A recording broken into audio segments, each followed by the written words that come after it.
So ayan na nga mga kabsat, hindi na natin napakita. So ito po ay kakaibang version ng binagoongan. Gisa ka ng kamatis, bawang, sibuyas. Pinrito mo yung baboy na liempo, alamang, pakatasin ang kamatis. Pag kumatas yung kamatis, magtutubig yung alamang na yun, sa kanya po lagay yung pinritong liempo na medyo malutong-lutong pa. Tapos tsaka nyo po lagyan ng bahagyang tubig at ilagay po natin ang ating talong. Ayan po. Tapos nag-ano po tayo dito ng cornstarch with a little bit of water.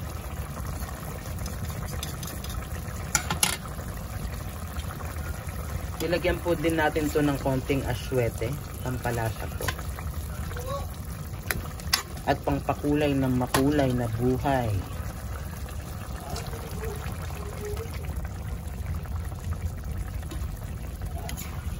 So ayan na po.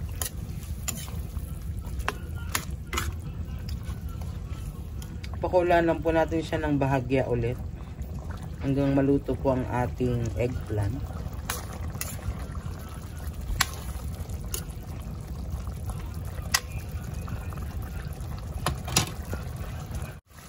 So ayun na nga mga kapsat, medyo malapot-lapot na po ang ating binagoongan. So ito po ang magiging twist niyan. Lalagyan po natin siya ng egg para hindi po masyadong maalat.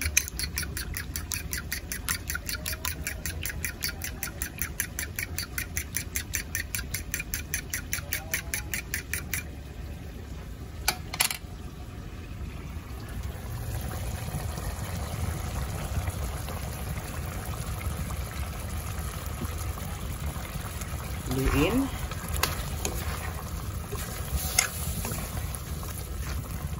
Kung hindi nyo pa po yan na-try, nako po, i-try nyo na po. Ang sarap po yan.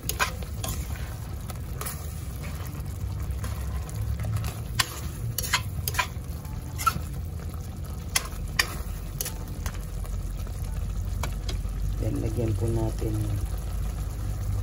ng sili.